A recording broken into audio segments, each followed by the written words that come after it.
Hello, everyone. This is John Bruna. I'm one of the co-founders of the Mindful Life program, and I am really thrilled to have the opportunity to have the other co-founder, Mark Molony from Australia, joining us on a web conference.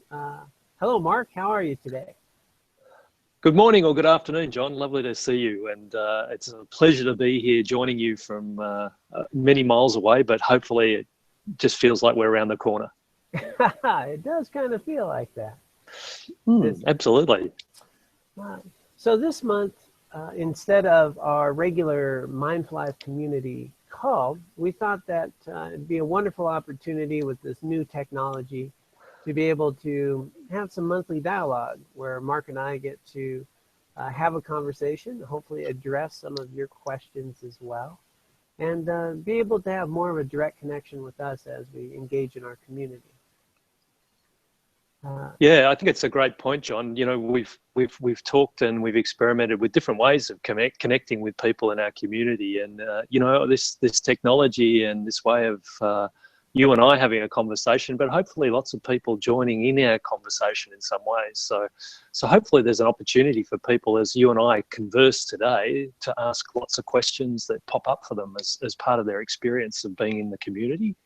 Or even if it's people that aren't part of the community that would like to know a little bit more about how it operates. So yeah, we're looking forward to lots of questions as we go along. Right.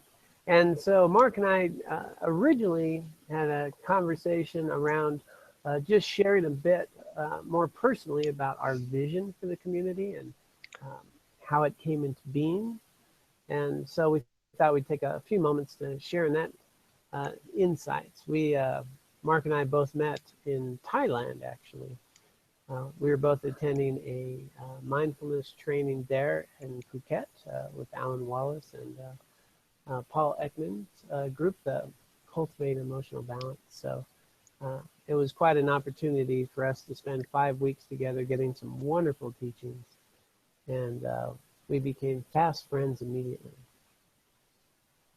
Absolutely, and we've really taken it from there, John, I guess, in terms of our friendship, but also that idea of what we've learned and what we've practiced, and this idea of potentially taking it out to different people and different communities. And I know you had a lot of thoughts about how best we could potentially do that. And when we started our conversations around the Mindful Life and the Mindful Life program, you had some particular thoughts that you thought were important around the offering. Do you want to say a little bit about that?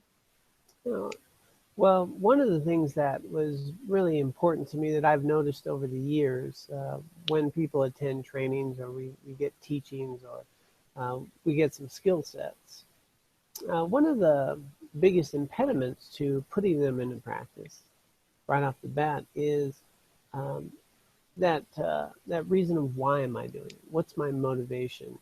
How can I stay engaged daily as my motivation wanes? And most importantly is practicality. You know, like, so I've received these teachings, they're wonderful, but you know, how does that look in my daily life? How does this work when I've got, you know, the boss, you know, over my back, or the kids, you know, screaming in the other room, and things to do, and my day-to-day life, which can sometimes seem very different than the teachings I just received. So, you know, when we left Phuket, I know you and I talked about, you know, sort of these incredible teachings, and we both sort of vowed to think about how can we come up with some ideas to make this really practical for people. And I know you brought that back to Australia.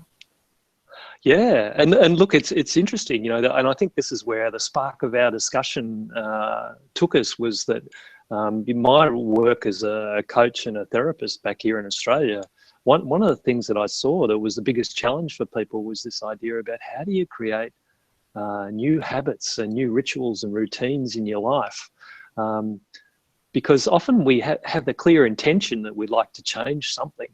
But often we run into difficulties in how to do that and how to maintain it. And so, you know, we had some very fruitful discussions between you and I around this idea of how do you develop an intentional practice to help you to develop the sort of clarity of mind and setting it in a direction in terms of where you'd like your life to go.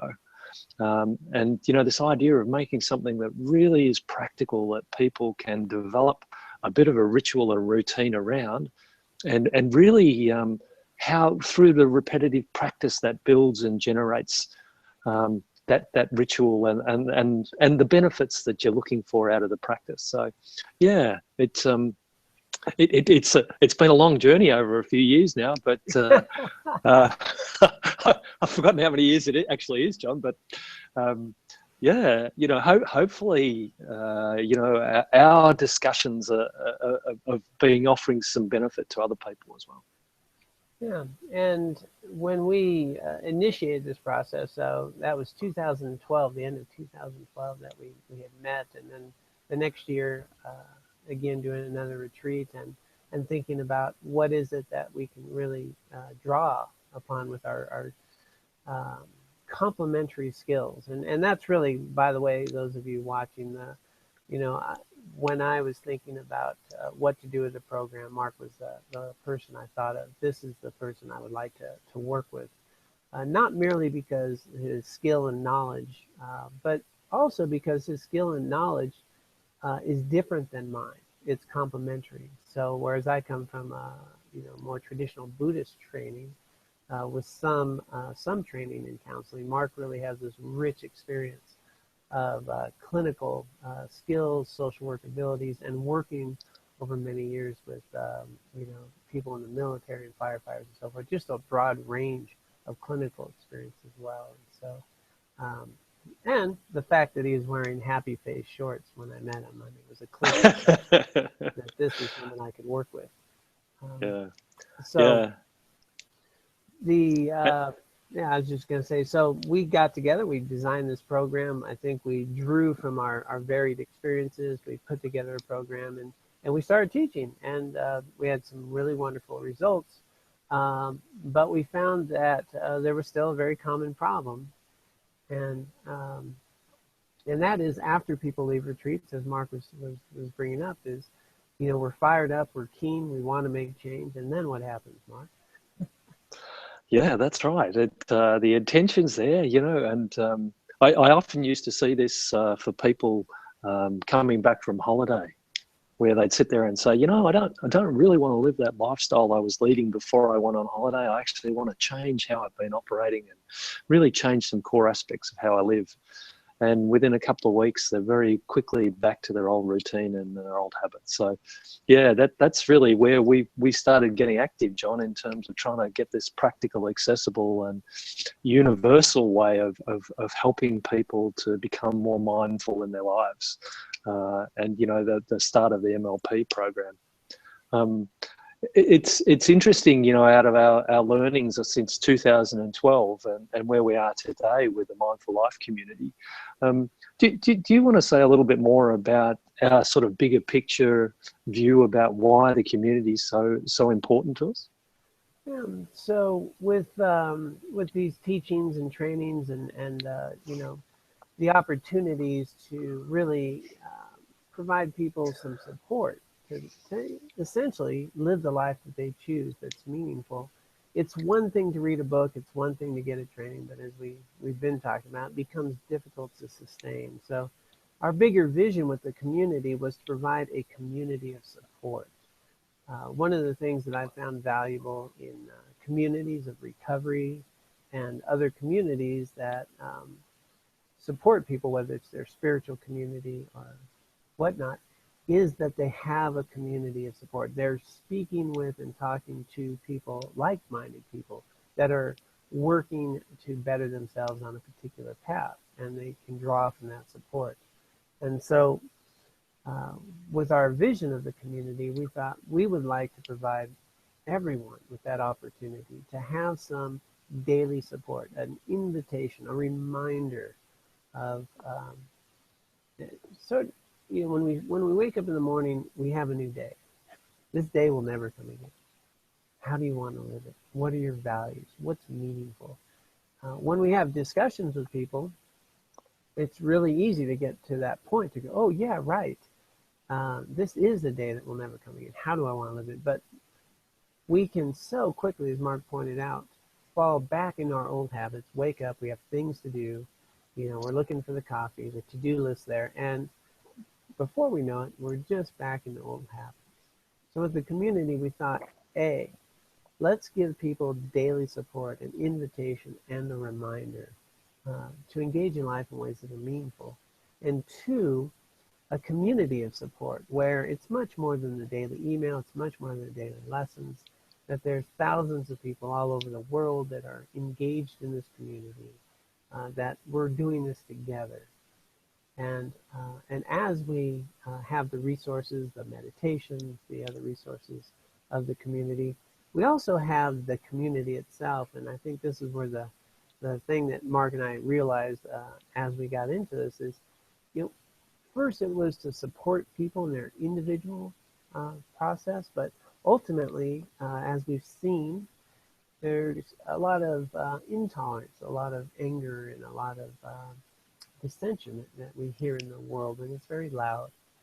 We started to realize that this community can be the voice of change in this world, in a sense that as we get better, as we get more compassion, and imagine tens of thousands of people all over the world every day looking at how they can engage in their life more meaningfully, how they can be a little more compassionate, a little more thoughtful about their interaction with their family and friends and strangers. Wow, what a force that would be, that, we literally are the difference we want to make in the world. And so... Yeah. And we know that the world needs that right now, John, don't we? That could help. Yeah. No, so it's a wonderful intention, and so it's far more than Mark and John and Laura in terms of the Mindful Life community. It's all our members and all our potential members being able to make a difference in their communities and getting the types of support that can be really beneficial in really developing that compassion and that understanding. So yeah, it's a lofty goal, but one certainly worth aiming for, especially today. Yeah, as you say, as a special day that'll never come again. Yeah, I think it's a worthy endeavor, that's for sure. I mean, Yeah. So as we've dug in, and now we have people joining and people becoming a part of the community, we've gotten some feedback in terms of how it's helped people in their daily practices. We now have a short little video clip of a few people sharing how it's helped within the Mindful Life community webpage. But they're sharing that with people, and we have to remember there's these incredible ripple effects. I recently was at a convention with over 1,000 people in the room, and these were members of recovery that had stopped using substances, And I reflected that with them, how much better the world is because this 1,000 people, are not using, addictive substances today. That they didn't pick up and use today, the world's a much better place. They all represent families and friends and healed relationships. And, how many more people are safer in their cars today, driving on the roads? How many relationships are healthier because of that? This 1,000 people have friends and families and relationships. It ripples out. And likewise with us, as we engage in our lives in ways that are in alignment with our values, which really empower us to remember what's meaningful to us.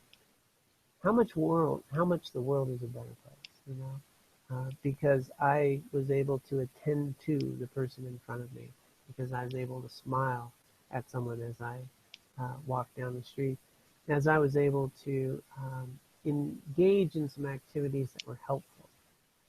These have ripple effects, and not only does it allow me to engage in life more meaningfully with attention and intention, it literally provides others the opportunity to reflect and be a little kinder to others and feel a little safer, feel a little more cared for. Mm. And the thing that really strikes me about the community practice and the intentional practice, John, is this thing of being able to try and maintain your awareness. of what's really happening for you. I had this lovely experience where, as part of my practice, I put on the whiteboard in my office the lovely quotation and the intention for each day as part of our Mindful Life community. And I've been absolutely stunned by the number of my clients that come in and say to me, Mark, it's wonderful that you put that quotation up there for me today. You must have selected it for me. And I say to them, well, that's really wonderful that you find that quotation that's relevant in your life and it's so beneficial. But I say, I actually put it there for me. But I'm so delighted that you're getting some benefit out of it as well. So it is this thing around awareness. And I guess it's that challenge of awareness too, John, isn't it, that we run into that in terms of our day-to-day lives. And you've heard me talk about this aspect of busyness before, but how do we anchor our awareness? How do we develop strategies that help us maintain that awareness about what's important for us? Because it can be rush into work. It can be I haven't responded to that email. It can be I'm so confused or uptight about that parking ticket that I got. But really, does that demonstrably change the aspects of our lives and our experience? So this practice of being aware seems to be so important. And yeah, I think one of the things that we've started to see and get feedback from in terms of the members of our community is the impact of being a member and the daily email around this thing of awareness. Can you say a little bit about why you think that's so beneficial? Yeah, well, this is really coming to sort of one of the questions that we did get in today is, what is this thing we call mindfulness? If somebody says, yeah, I'm in a Mindful Life community or taking a mindfulness course, somebody says, well, what is mindfulness? And, people can kind of trip over that. What is this thing we call mindfulness? That's exactly what you're talking about. It's a presence of mind, right? A presence of mind. That I know where my mind is. I know what I'm attending to, but as you're bringing to mind, we could be knowing that we're attending to a big to-do list, but we may have forgotten that this day will never come again. And what are the values that I really want to bring into my day, and what are the attitudes that I want to cultivate? And so the other piece of mindfulness, a presence of mind, but a bearing in mind of who I am, what are the qualities that are important to me, a bearing in mind that these emotions will come and go, but the decisions I make, have an imprint, they have a lasting imprint. And I get the opportunity to have some choice in my life if I remember, and that's what I think you're bringing up the idea of it, retaining attention. Mindfulness is not losing, not forgetting who it is I want to be, what my values are, what is meaningful to me in life, and what's truly important without being swept away with distraction and thoughts and feelings and fears and to-dos, but to really be present, but present in a way that's grounded and clear and is aware of the habits that we're cultivating, the ones that are healthy and the ones that are not so healthy, and the ones we'd really like to change. So there's a bearing in mind, mindfulness is a state of non-forgetfulness, and that we can bring that awareness in. And as you've mentioned, in order to train our mind to have that level of attention, we really need some continuity of practice. It's just incredibly important. We always talk about rituals and routines. The ability to wake up in the morning and have some dedicated time to remind yourself of a day that will never come again, to meditate, to start training our mind to have some attention and focus so that we don't get swept away in these thoughts so easily. So bringing that to mind, and I invite you, Mark, because you really train people well with those sort of habits and routines and how this community can support that. Yeah, no, it's interesting. I was just reflecting on my experience. Many years ago, I was lucky enough to do a lot of work with cancer patients in a hospital setting, and one of the things that struck me, and I too was a cancer patient one way along the line, but one of the things that seems to happen when you get a diagnosis of a life-threatening illness of some sort is that all of a sudden you get another level of awareness. It seems to cut through all the other peripheral stuff in your life, and all of a sudden you become quite mindful about what's really, really important to you. And I was always fascinated to see how quickly, once people got a difficult diagnosis, that this awareness just popped up. And you'd sit there and say, well, is it necessary for you or I to have a diagnosis of a life-threatening illness to actually become aware, to be present to what's important? Now, you would really hope not. You would hope that perhaps you and I could cultivate that awareness in another way that doesn't require that stimulus of an illness to be able to bring that in. But I think that's, you and I have talked about this at length, but this is the thing that seems to crack the transparency around our lives and how we're living in busyness and paying attention to the things in the day-to-day that, while they're incorporated in part of our lives, they're not the really important aspects. They're not the things that we'll look back on and say, this is the most important thing that I need to take care of. And bringing that to the forefront of their life. So that this mindful life community provides a wonderful opportunity for people to be able to practice bringing that presence of mind that you're talking about, bringing it into every day. And that seems to be part of the thing that helps to build the ritual and the awareness. Because one of the things that we know is, just like when we go to the gym and we lift the weights to build those wonderful biceps that I've been working on for a while now. Actually, they need a bit of work, John, but that's okay. It's the same with our minds. And that if we actually practice on a daily basis, flexing that mental muscle to be aware, to try and be present to what's important, to check in and realistically look at what does this day hold for me? What does it offer me in terms of paying attention and intention? The more we do that, the stronger that gets. And that's really, I think for you and I, part of the aspect of the mindful life community that we really hold as so important, that is this daily practice. It's a wonderful opportunity to be able to build that broader awareness so that it stays with us rather than leaves us, that we maintain that mindfulness rather than the mindlessness that can creep in at times. It's fascinating, and some of the feedback we've had from members of our community has been absolutely inspiring in terms of the benefit it's made to them in terms of their presence and awareness in their life. John, would you like to talk a little bit about some of the foundational aspects of the mindful life community and why we put them in the way that we have? Yeah, so as we originally designed this, the beautiful thing, I think, when we sat down and looked at a community is we wanted to offer our members a way to engage at the level they feel comfortable with.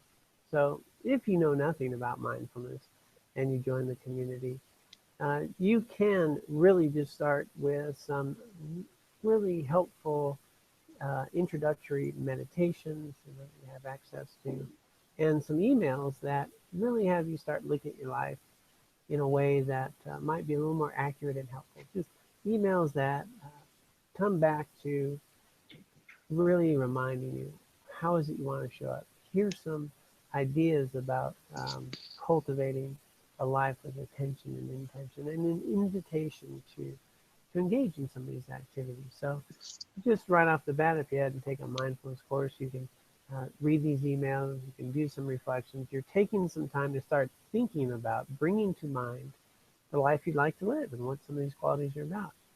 I mean, I think the biggest impediment to people engaging in meaningful life is they just don't think about it. right? We start doing life without thinking about why. And, I had a visit with a guy the other day, and he asked me to come and visit him. And he had had a terrible accident, like you say, when he's wanting to think about things. And in it, he got treatments to learn how to breathe properly. Uh, and he said, I've learned how to breathe, but I really want to learn why to breathe. And I thought, that's really quite profound. Why am I breathing? And so when we designed this, if you're coming in new, you're going to get these emails. These emails are devoted, for those of you, I know that you're in the community, if you watch this in general, they're a week long. So 1 week would be attention, 1 week would be values, 1 week would be wisdom, compassion, loving kindness, equanimity, action. That we devote a week to some lessons, some inspiration, some activities that really help us cultivate a well-rounded practice. And within the community, these are the 4 keys of mindfulness. Cultivating that attention that you're talking about. What are we attending to? How do we train our mind? Now that we're paying attention, why are we breathing? What are our values? What's meaningful and purposeful in our life? It's amazing to me over these years when I visit with people how rarely that question is asked. We get up and we start looking for breakfast and what will make us feel good. And we don't take the time to ask us, what are my values? What is the way I would like to engage in life? What's meaningful? Unless, as you pointed out, we get a diagnosis. And the wisdom piece, the next one, is wisdom to remember, the difference between cultivating genuine happiness and the difference between a stimulus-driven pleasure. We chase these little pleasures, temporary pleasures, get wrapped up in them without really recognizing their transitory nature, as opposed to the well-being, resiliency, inner peace that comes with genuine happiness.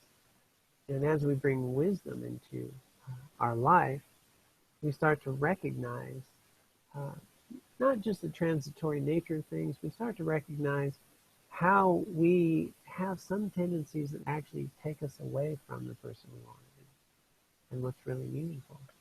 And then that 4th piece is really the open-hearted practices of the 4 immeasurables, how to have really good relationships, cultivating compassion through suffering, equanimity, to be very grounded in our engagement in the world in ways that are meaningful, loving kindness. And then the important one, action. To me, I just think that,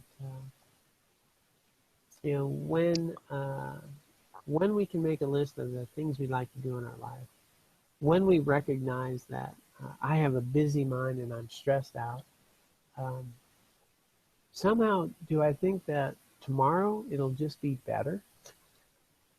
Or as you pointed out, like going to the gym, that I need to take some action. And if I'm willing to put a little bit of time and energy into developing my inner qualities, well, that's going to give me the resiliency, the well-being, inner peace. But if I buy the gym membership and I don't go, I don't think it's going to help me, and so the idea here within the framework we talked about was that, we're going to go through our ups and downs. We're going to, maybe not meditate today. We're going to maybe get caught up in things today.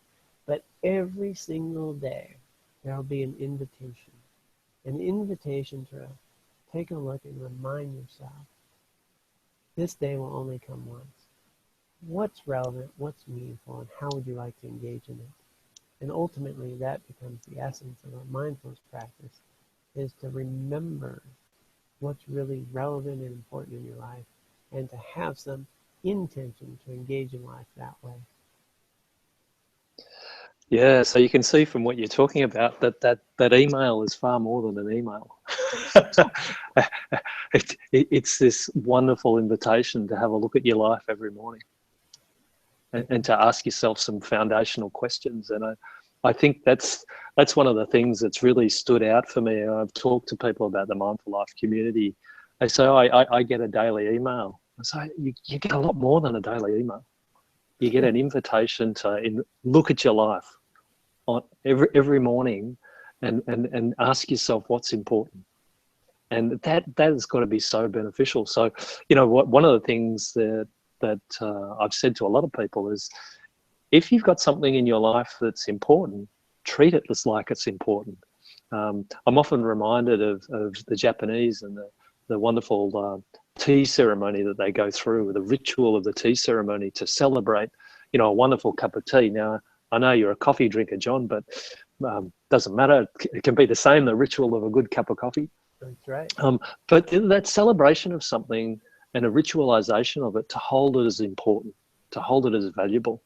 And so while one way of our connecting in the community is through this email, it's far more than that. There's a ritual and an offering behind it that is this ability to reflect on your life. And so I often say to people, look, don't treat it like it's an email. So don't read it with the 500 other emails you get today that are about advertising or your work or something, organising the local baseball game. Think about it in terms of reading it in a separate space, to take it to somewhere special, so that you're sitting out and you read and reflect on this, because I think the reflection is a really important component of the daily invitation that comes as an email in that format, that ability to reflect, and to be able to sit out of our life in that state of doing and sit in that state of being where you ask yourselves those foundational questions. And one of the things that I think I've heard from a number of members of the community is this thing of, it actually is this reminder of this space of reflection each day, to be able to sit out and just check in with yourself.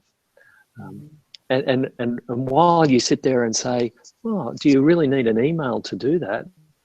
It's fascinating to see that, yeah, and a lot of the times we do. We need that reminder. We need that. And that's where I think an intentional community like the Mindful Life community is so great. Because if I know that there's another couple of hundred people in Australia around practicing the same thing each day, or I know that there's some friends and family and colleagues in Germany or America or wherever else it happens to be, or in Canada, who are practicing that, I think it's a bit like when we meditate together. It sort of holds you and supports you, because you know you're part of a group, and that other people are practicing a very similar thing, and that's incredibly nourishing and reassuring. I don't know. Do you want to say anything about that, John? No, I think that's, when we brought this together, it was really looking at, what is community and what is support. And, in a Buddhist tradition, they would say that, the spiritual community is really the key to progress and success, because, we become a part of our environment. No matter how developed we are, whatever environment we spend most of our time in, it's going to have an impact on us. And if we don't spend some time in community with people that are working on being more developed, healthier human beings, and if we're constantly in environments that are stressful and worrying and complaining and agitated, and that is really always going to have an impact on us. I mean, everything leaves an imprint. And so as we engage in work and life, and if we devote, this is a common practice that happens with some spiritual practitioners, is they'll devote their 20 minutes, to meditation practice or something. And then they go out in their day and they'll spend their whole day doing a lot of activities that are absolutely opposite of their spiritual life. And then they'll come back and try to meditate and have peace of mind again. And it's very hard to make any progress. If I'm meditating to understand the nature of truth and authenticity, but I'm over here lying to people and talking about people and getting caught up in gossip and, just planning my next hedonic pleasure, it doesn't really work very well. So the idea of community is that I'm reading these emails, but I'm also, as you guys, I'm really being invited as a part of a much larger community and having a dialogue with others that are engaged in the process of becoming healthier. And then I have the chance to bring this into my daily life. So how I engage with my colleagues at work, how I engage with my family members, how I engage with my neighbors, I literally now get to bring some of these values and qualities and ways of being in the world into my relationships. And then now I'm having an impact on others instead of just being absorbed by the impact that our society or communities being placed on me. And what we find is that others start having these conversations. Others start to notice, you're a lot calmer than you used to be. You're a lot more peaceful. You seem a lot happier. And so now we're having community members that have friends that are showing up, and other people are showing up because they're noticing the difference in their life. And so that morning invitation of community is, as we're reading that, as we're taking some time to reflect, so are people all over the world. So is this community that we're engaged in. And it's really wonderful for those, some people, partners, couples that are in the program are working with each other. But if we can have friends, if we can have the buddy system, that to me, I think is incredibly powerful. When I used to do my morning, or we'd have these sort of check-ins throughout the day 6 times. I had a colleague at work who was doing check-ins as well. And we would meet. We were both school teachers, and we would meet. And we'd talk to each other about our insights. And it's funny, I was getting ready to be a Buddhist monk, so, I was trying to be really mindful. He was not, but his insights were just 10 times better than mine. I would sit there and go, wow, this guy's... But it inspired me. It inspired me to work harder and be a little more... his insights to his habits, behaviors, and tendencies were just really at a level that I wasn't up to yet. But because of that dialogue and that discussion, I became much more thoughtful about those interactions. And so he impacted me in this way that was really helpful. And so when we engage in this idea of community, I know you and I talked about, there are these communities that people have to go to really benefit from. And you and I thought, well, how can we provide this to everyone wherever they're at? I mean, it really fits in our mission of accessibility. That if you're, in a remote area where they don't have teachers and trainings and resources, how can we provide that support that is so necessary for us to really grow in an environment that's healthy? And so when we came up with this Mindful App community, we really wanted to include the idea of things like this, a discussion that people can participate in. We have our monthly calls. We are now going to, we're creating a interface, a community bulletin board where we can share with each other, and hopefully soon have people be able to have a picture, if they'd like to post on there, a little profile, and so that we can have some more community dialogue as well. And then with the phone calls, in addition to that, you and I and Laura, with her suggestions, thought about having these discussions.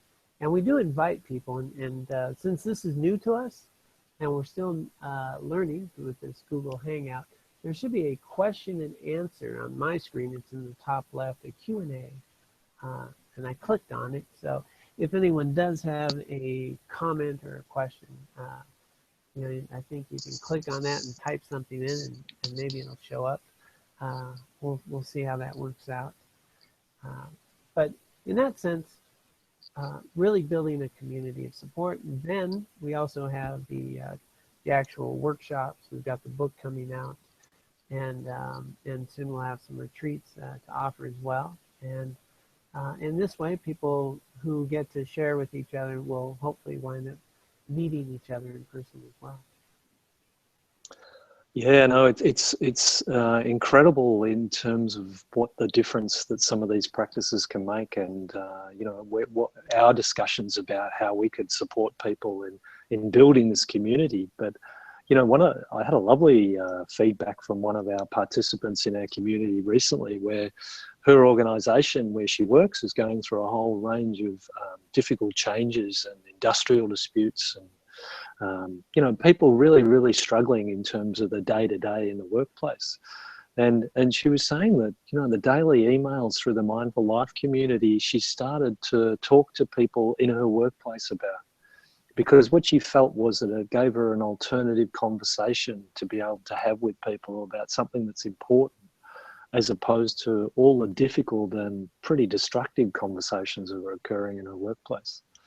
And she really set up a little group of people that were really keen on having different conversations.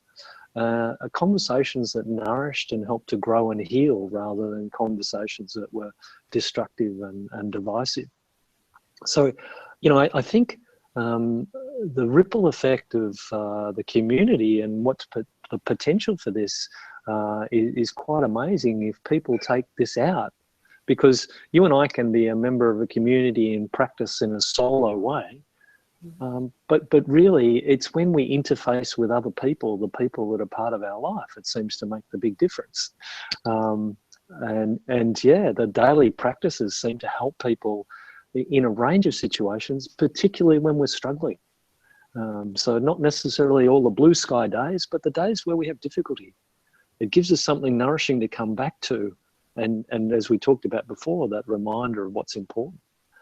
The more that we can get people in our community, John, to share with other people around some of the aspects of this and what they find useful.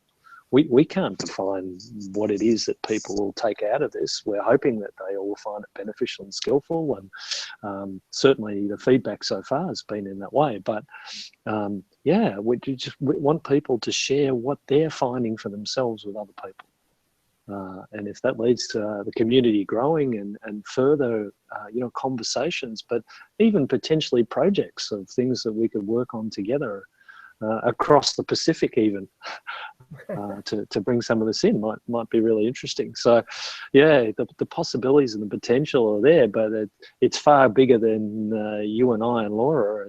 It's all these wonderful members that we have, and getting them to really start thinking about the possibility of where they might like to take some of their insights and their practices around this. Mm-hmm. Absolutely. I think that, one of my things that I like to share with people is that His Holiness, the Dalai Lama, one of my teachers, really emphasizes that everyone that we meet has qualities and abilities that are superior to ours, that we can learn from. And, when we teach a course, or, we just had a retreat a couple weeks ago, I get to learn from everybody in the room. There's epiphanies and insights and things that are shared because everyone in that room has had adversity and challenges and things to deal with, and they've overcome these things. And if you're showing up to become a better human being, and if you have that resiliency, you have something to share with others. And so I really enjoy, when we do the circle and people share their experiences, their epiphanies. I've always learned something, and when we do the longer retreats, it's really a reminder that within this room we have some collective wisdom, and it's important that people share there, so that because that's when we recognize, oh yeah, I've been through that, and I know what that's like, or I haven't been there and I'd like to learn, or I'm in this struggling place, and somebody else says, well, I've been there before and I know what that's like. You mentioned cancer earlier, and so having had that experience, you get to share some of that more directly, and so in this way we really want to build a community where there's dialogue. These epiphanies get shared, and these tools get shared, but mostly we also get to see others that have walked this path with us, and we're not alone. We're not alone. There's, whatever my challenges are, other people have walked through them as well, and I'd like to learn from them. And so I think that's the piece that we're also working to develop, and we have the phone call and where people get to share. And now if we can build sort of a forum where people can share these epiphanies, I think that's a powerful voice. We had one person, and I've learned this and I use it all the time now. She calls them duh epiphanies, as in the epiphanies. Like, how did I not know that? And I really like the duh epiphanies. Like, yeah, I should have figured that out a while ago. Um, so I think that's something that you and I had talked about in terms of, what we really want to uh, think of in terms of community and how we can support each other. In my own personal, recovery is a part of my path, going to recovery groups. And what I found there was, regardless of the program, the idea that they can go to a room of like-minded people who are working on being better people, and there's a room of those people, there's some strength there, and there's some real value there. So that's something we want to try to emulate in our community, I know. And so all of you out there, if you have suggestions or ideas about how that can also be more accessible to you, we certainly would like to hear that as well. Yeah, I think this thing of feedback from people around what you're experiencing, and what's useful for you and what's not, and what are the things that you've tried and experimented with, so that we're really keen to be great observers of people's learning, and to really try and foster a learning community as part of this as well. So people's feedback about what works for them in terms of their own learning and developing a ritual or routine around some of the things that we've discussed today would be incredibly beneficial for us. Because I'm very loath to say that one size fits us all. I guess the learning that I've had around people and life so far, and I had the privilege of talking one-on-one to a lot of people over the last 30 years or so. I always say to them, look, we're all unique, and we need to develop ways that'll work just for you. And so we need to experiment with that. And I guess, for all of us in the community, we're experimenting with what works for us. And it'd be lovely to hear from some of our members around what's working for them. What are the things that they've found useful? Because there's no point in this community being just one or two voices, happen to be John or Mark or Laura. It's really important that it's a whole range of other voices as well. And to share those voices is just the foundation of our hope for this community, I think, John. And so really we have been experimenting with finding ways to try and engage with people and help to bring these voices to the front, to be able to share with other people, because I think that's how we learn. I think if any of us reflect on our lives and our key learning points, you're probably going to find that there's one or two very influential, important people that were there, who were riding the journey with you, who at different times just gave you some wonderful information or support or feedback about something. And I think that's the thing that we want to try and plant the seeds for in our community now, is this feedback and this learning together, because I think this is what will grow the community even faster, and help all of us, because we know that we could all do with a bit of support and encouragement. Mm-hmm. I sure can anyway. Right. And, coming back to that theme of, we're unique. We have different things that work for us and different tools that are going to be a little more beneficial than others, and that we can learn from each other. Well, within our daily mindfulness support, we actually, Laura's very keen to not use the word email. Your daily mindfulness support that happens to come via email. And, it's, we're going to ultimately have over 365 of them in a year, that you're going to find some that really are useful. You're going to find some that, this I like, and you're going to find some that maybe are not so useful. And, our encouragement here is the idea that, print them out, maybe get a folder, have these things available to you. And if there's one that is really helpful, don't feel like you only do it that one day. You can do that for a few days and then just print out the other ones. You can get to those. The idea is that when you find some tools that are really meaningful and you want to dig into them, do so. And if you find some that aren't so meaningful, set them aside. And when we think about, we have these 6 themes, which really become the whole of living mindfully. We have the attention, values, wisdom, equanimity, compassion, loving kindness, action. These, they're repeated. They're things that we constantly bring into practice to engage in. Within those themes, you're going to find certain activities that work better for you, that are more meaningful. So, keep those at hand. Use those frequently. The ones that aren't so meaningful, set those aside. Find the things that work for you. We have a 5-minute meditation that comes, and we picked the 5-minute one because we felt that, on the phone or wherever you're at, if you get 5 minutes, there's 5 minutes to breathe and cultivate attention. On our website, you have access to a wide variety of meditations. And so those things can be extremely useful. So don't feel as though it's just, again, the daily support. Within the Mindful Life community, you have, a whole vast resource of how to engage in your daily practice, with meditations to even transform these events that are unskillful that we'd like to really change in our life. A nice 10-minute meditation there. So, take some time, look through these other meditations, see what works for you. We have a rotation of mindfulness exercises. And these mindfulness exercises, you're going to find some are more beneficial than others. We put them in there and we repeat them because at different times we may also find that one is a little more beneficial than others, or we're a little more receptive to this idea today. And, 6 weeks ago, that didn't look so interesting. But today, hey, maybe I'll try this.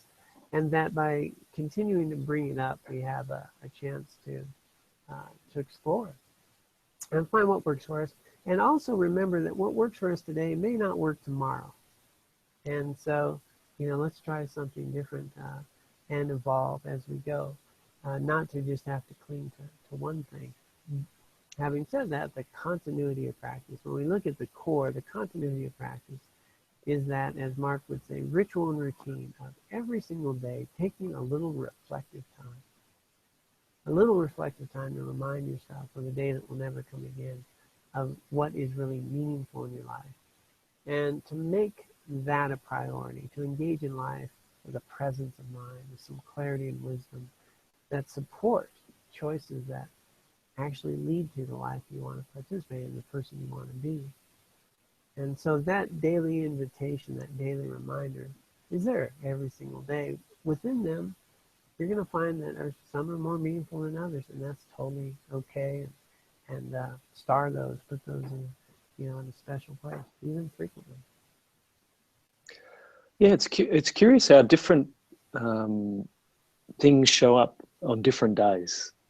As you were talking about that idea that, that's not so resonant for me today, but in 6 weeks' time, that's really important for me today.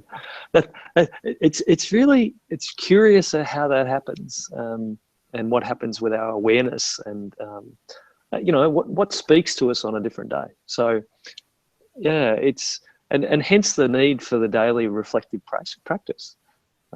Because if you don't do it every day, you don't actually notice some of these patterns and trends that show up for you. And I think for me, that's an important part of this learning that we do together is, how is it that this wasn't so relevant to me last week, but today it's showing up big time. So it's part of our broader awareness and understanding of ourselves and those changes that occur for us, and where our minds take us on different days as well. But I think that's the thing, John, isn't it? That it's the translation into reflection and consideration and action. Mm-hmm. And we've talked a lot about what are the things that help people to translate what we're talking about into action. If it's only a part of a reflective space each morning where you ask yourself some of those wonderful questions about what's important to you and how would I like to spend this day, that's okay. but if you'd like to translate this into some action around how you respond to people in your day, how could you practice that? And it's just fascinating that I've had the pleasure of being able to talk to some of my clients who are also some of our members of the community who have actually practiced those action activities each day, and the feedback that they get from some people is just absolutely, truly heartwarming. There was a delightful story that one of my clients told me about a conversation with a cafe in a cafe where he was ordering a coffee and talking to this family who just established this cafe, who were refugees from the Middle East, and just talking about taking an approach of loving kindness to the people that he met in his day. And he just asked these people, he said, what's been your experience of being a refugee and coming to Australia? And he just said that these people, despite the difficulty and the trauma that it involved, the gratitude and their presence and openness to share was just overwhelming for him. So just these day-to-day activities and conversations and engagements leads to a different experience of our reality. And it is just so nourishing and powerful. But it is that daily practice. And it's, I think that's where this community for us started, is how can we support people in doing this? We're hoping that everything from some of the meditations that we've got online to some of the articles that you have written and I've written, and some of the reflections from other people, they're all there to be able to help people to really be able to reflect and ingrain this practice for them. So, it's come a long way from 2012. Yeah, and as you were talking, I was being reminded of a friend of mine who he likes to. He has a great quote. He says, you can starve to death reading a cookbook. You can starve to death reading a cookbook, and so. That, at the start of this, we really thought, well, here's a lot of people with a lot of good information and nice, interesting philosophical conversation. But it's not transforming their life. It's about putting it into action. And I think when you and I sat down, we thought, well, what are these daily activities? What's equanimity look like in your daily life? I mean, equanimity is a nice philosophical thing. It's an interesting thing to try to understand, define. But what's that look like in my daily life? How's that show up? And I really think that, that's where we're targeting, is the activity is a way to take these incredible teachings that have come from so much wisdom, knowledge of all different traditions. Hopefully you have all noticed within the quotes, we're drawing from everywhere. And we're taking this collective wisdom and providing some activities to say, here's what equanimity looks like in your life. Try this today. See what that feels like. And as you do so, as Mark pointed out, that's when we start to really notice these tendencies in our life. This is where we really get to shape and grow the life that we find meaningful. So I know we're coming to an end here, and I'm not sure if I ever did quite figure out the question and answer feature. So when we do this next time, we'll be more expert at that. So if you did try and it didn't succeed, I apologize. But this is our first Google Hangout on air webcast, so we're learning as hopefully you are as well. I do want to thank. And we welcome your feedback. Yeah. Definitely welcome your feedback. And Mark, just such a joy always to have some time with you. Thanks so much for joining us from Australia. Yeah, it's lovely, John, and thank you for the conversation, and thank you to all the people who are listening and watching. So hopefully they'll give us some feedback around the community and their experience of it as well. Absolutely, and we will try to make sure that Somehow this gets reposted for those that couldn't join us live. It can be viewed later for all of these in the community. We'll see exactly how that works. If you're someone watching, because I believe this winds up on YouTube as well, and want to learn more about the community, you can just go to mindfullifecommunity.org and learn more about the program as well. So we want to thank you for your time and hope that you found some of this discussion beneficial and meaningful as well. And as Mark indicates, please do not hesitate to ever contact us with any sorts of insights or suggestions or feedback that we could use. Mark, anything you'd like to add as a goodbye before we sign off?